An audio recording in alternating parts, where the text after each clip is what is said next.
Olá para todos que me acompanham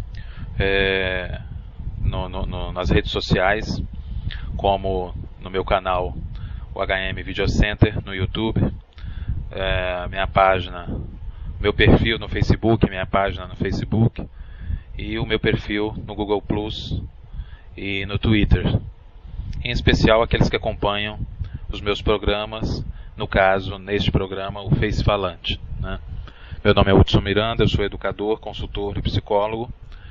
E o tema da nossa discussão de hoje, né, é exatamente um episódio que aconteceu nos últimos 10, 12 dias, e que eu não poderia deixar passar sem comentar, dado o seu impacto social, a sua relevância e a sua importância, né, sua importância sobretudo simbólica para a sociedade que nós estamos vivendo hoje no Brasil. Trata-se daquele episódio onde um grupo de jovens do Rio de Janeiro prendeu, né, acorrentou a um poste um menor infrator, né, supostamente um menor infrator, e o agrediu fisicamente, o deixou nu, sob a alegação de que estavam fazendo justiça, né?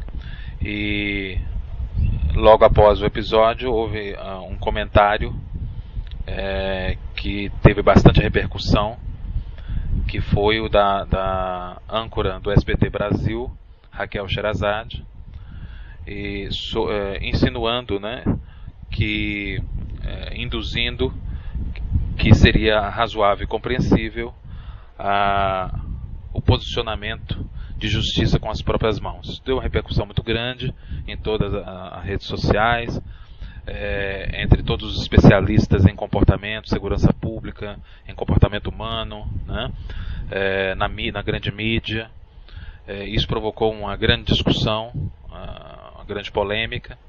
Eu escrevi um artigo sobre o tema, que foi publicado pelo Diário do Aço no último dia 9 de fevereiro de 2014, no domingo, na edição de domingo, aqui na região metropolitana do Vale do Aço, que é uma região de aproximadamente 600 mil pessoas, né, e que possui interligados 3 grandes municípios, que é Timóteo, Ipatinga e Coronel Fabriciano, e que fica a pouco mais de 200 quilômetros de Belo Horizonte, Minas Gerais.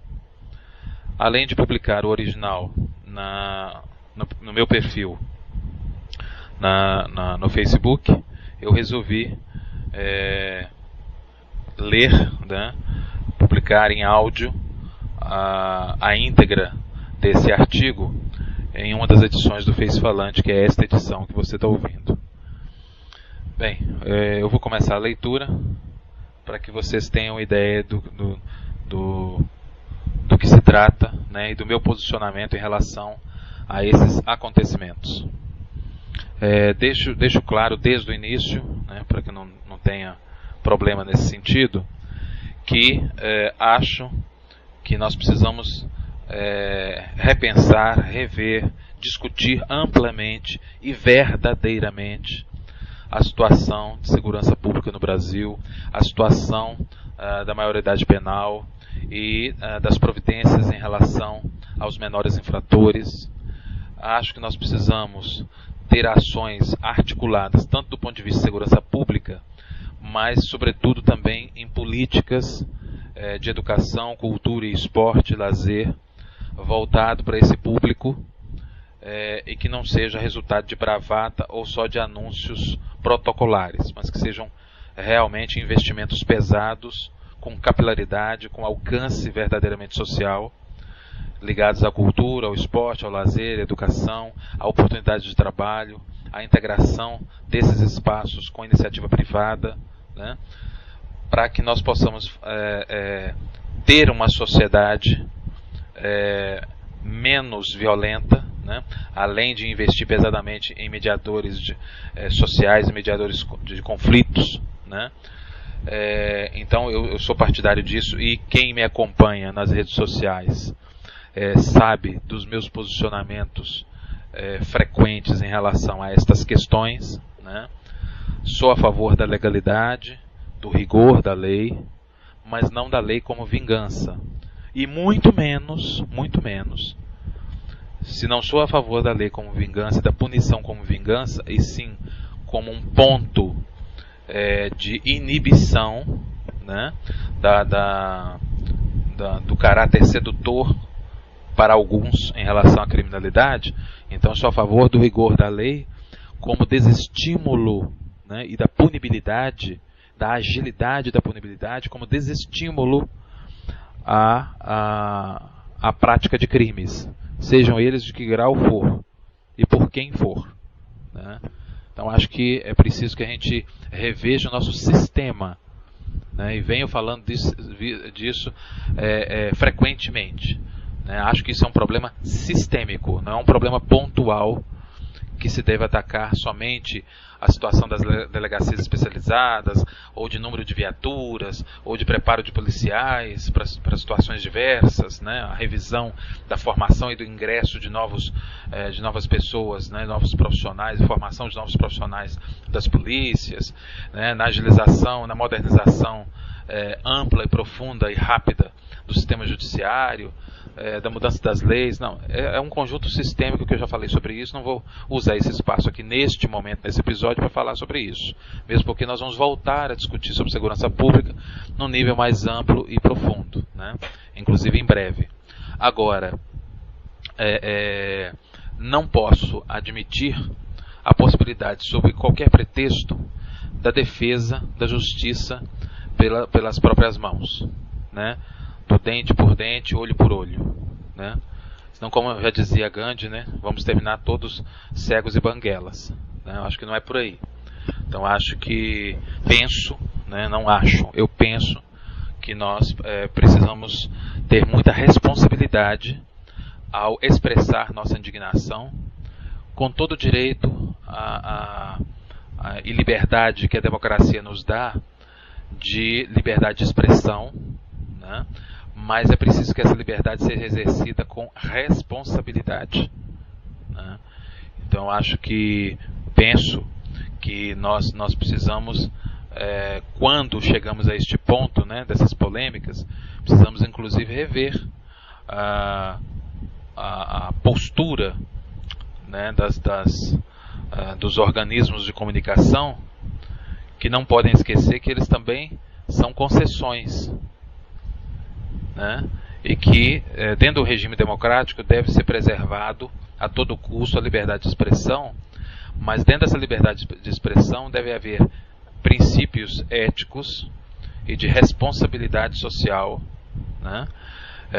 Porque são organismos de projeção e de consolidação de informações e que trazem consigo uma credibilidade muito grande, né, e que, se manuseados de maneira irresponsável, né, podem gerar muitos danos, né.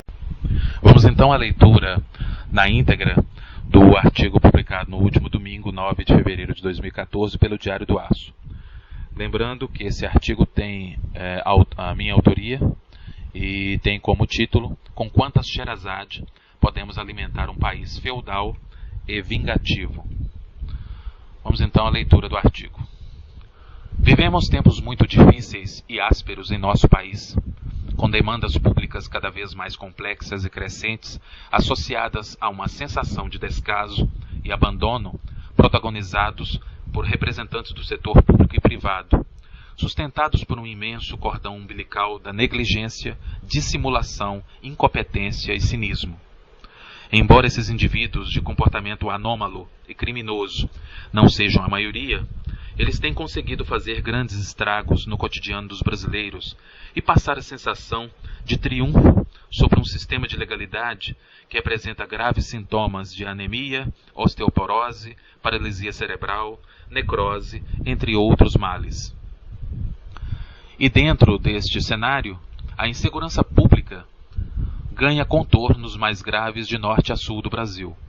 No último dia 31 de janeiro, sexta-feira, um grupo de rapazes prendeu um adolescente acusado de furto e, após acorrentá-lo a um poste, espancou-o, filmou e divulgou as imagens na internet.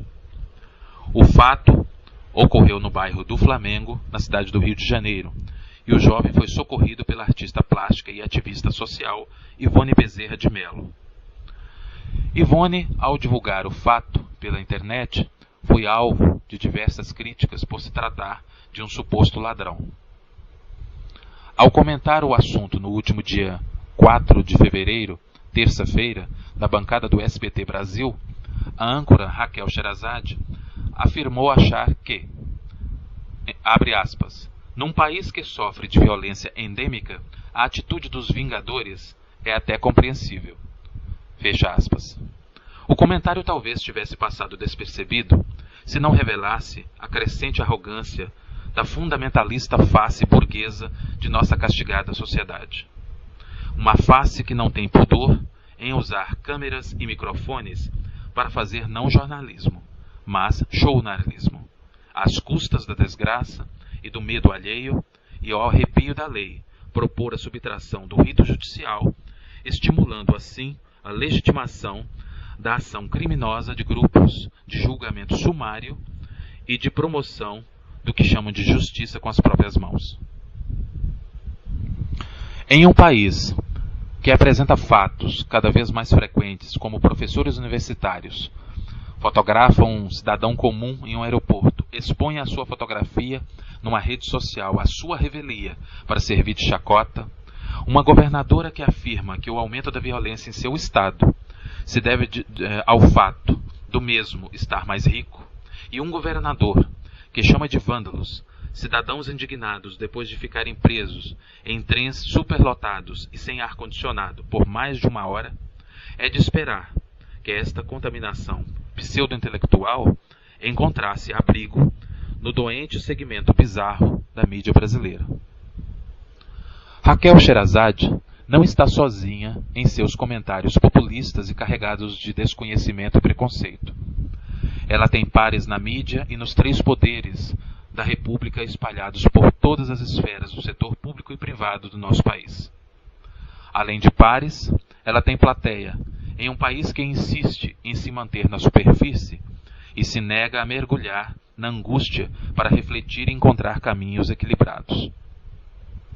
É o resultado de um sistema educacional abandonado, desprovido de reflexão crítica, estruturado para certificar a alienação e alimentar a cultura das estatísticas governamentais, maquiadas para transformar tragédias em cases de sucesso. Uma boa fórmula para adestrar parte significativa da população e torná-la vulnerável a esse discurso irresponsável e popularesco de muito mau gosto.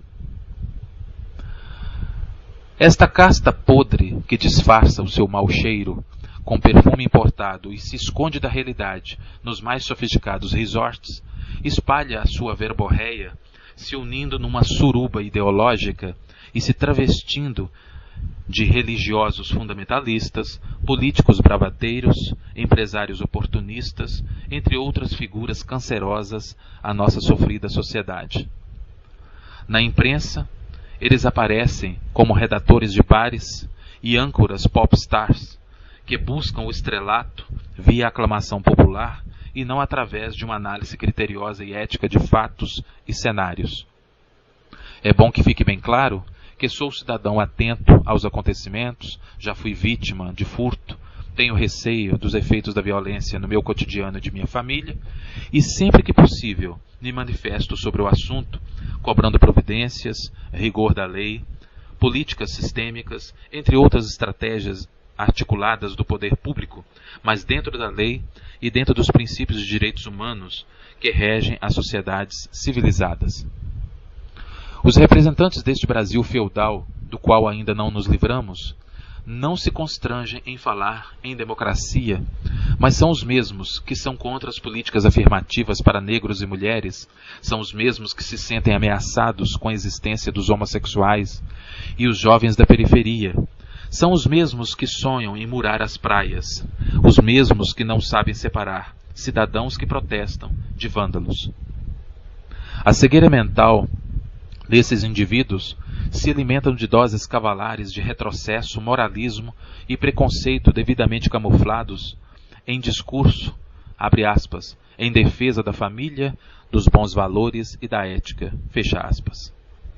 O repertório de frases de efeito pronunciadas por esta gente socialmente doente vai desde o meu direito começa onde termina o seu, e não o meu direito convive com o seu, passando pelos excludentes, cada macaco no seu galho e cada um no seu quadrado.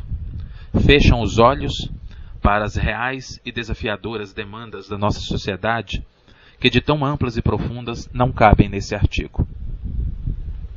Enquanto isso, o Brasil que aplaude o discurso de vingança segue vítima de seu baixo nível de reflexão, com o que chama de sistema penitenciário, que é muito mais uma rede de aperfeiçoamento do crime, com recordes em crimes contra a vida, contra o patrimônio, crimes banais, genocídio de jovens, crimes contra a mulher, contra os idosos, contra os homossexuais, violência escolar em explosão, números de acidentes de trânsito maiores do que conflitos armados em situação de guerra, a cultura e o esporte tratados com esmolas e descaso, o meio ambiente sendo achincalhado, uma saúde, educação, transporte desarticulados pelos vândalos de gabinete e justiça asfixiada por 90 milhões de processos pela sociedade do litígio, frágil, que tem dificuldade